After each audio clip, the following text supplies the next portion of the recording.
Hi everyone, welcome to the channel or welcome back. I'm Angie, your friendly neighborhood therapist, here to help you with your mental health. So let's get started. Today we're focusing on validation skills, and some people may be thinking, oh, I validate people all the time, I'm chilling with that. But you never know, maybe it's not in the most healthiest way possible, or this could also just be a good refresher for you. So let's get into it. Oh, and if you're wondering where I'm getting most of this information, it is from the DBT handbook. Hopefully I put it somewhere here. Marsha Linehan is amazing in DBT, and all of her work on it is just absolutely perfect. I'm not endorsed by her, just love the workbook. Anyways, let's get into it. So what is validation? Validation means we are verifying the facts of a situation and finding the truth in the person's experience or situation. We are able to acknowledge that the person's thoughts, emotions, and behaviors have causes and are understandable.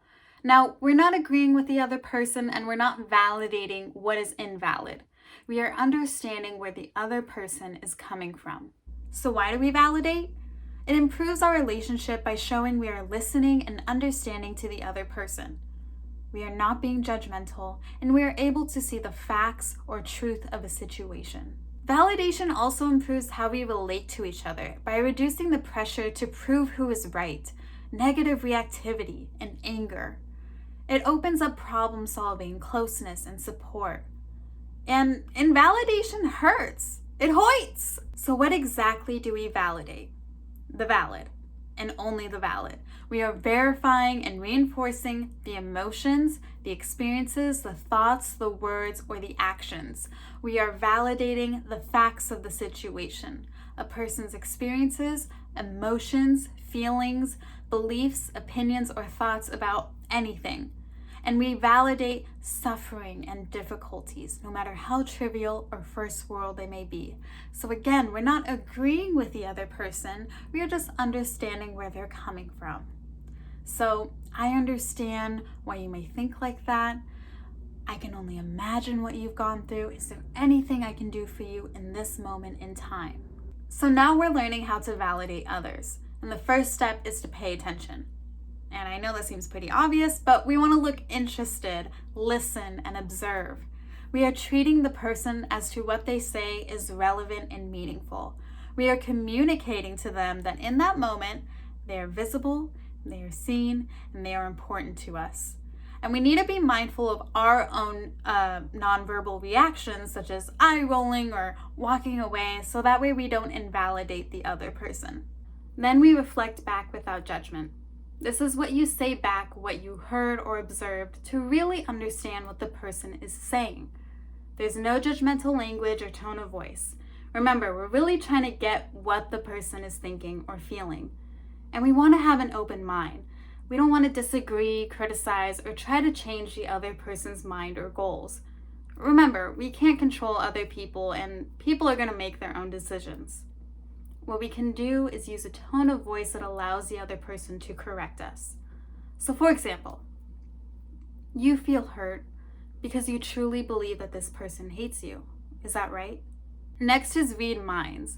This is where you want to be sensitive to what is not being said by the other person.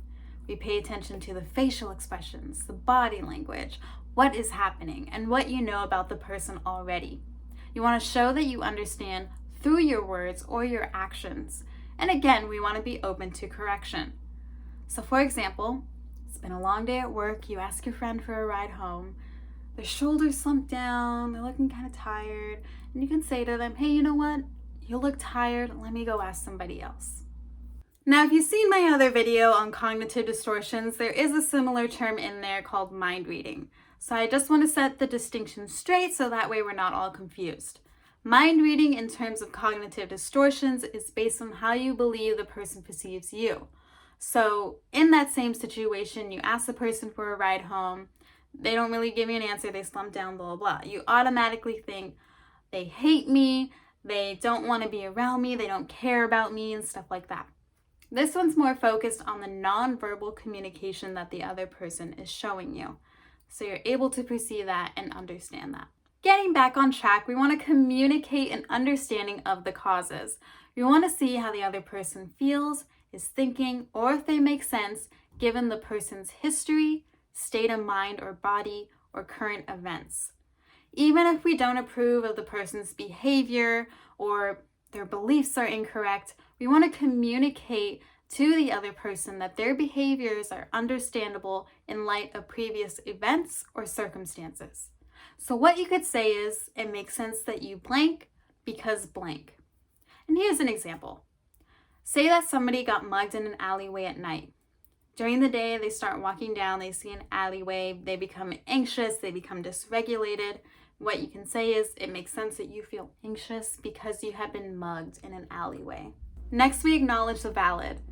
This is where we show that we see the person's thoughts, feelings, or actions are valid given the current reality and facts. We want to admit when we're wrong in situations and offer to help the other person in problem solving if we are able to. But let's make sure we're not going to the extremes of problem solving, such as paying off all their debts. No, let's start small. Let me get you a shake from McDonald's. Let me make you some tea, small stuff like that. And for some people, maybe all they need is to vent and feel validated. Not every situation can be solved with problem solving. Lastly, show equality. Be yourself. Don't one up or one down the other person.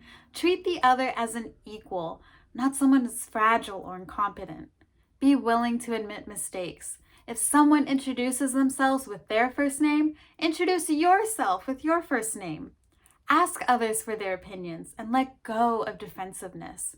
Be careful of giving advice or telling people what to do when you're not asked to or required to do so. And even then, remember, you could be wrong. I hope you all enjoyed learning about validation skills and can use it in your day-to-day. Other than that, that is it for this video. So please like, comment, subscribe, and share. And I'll see you all in the next video. So stay safe and stay healthy. Bye!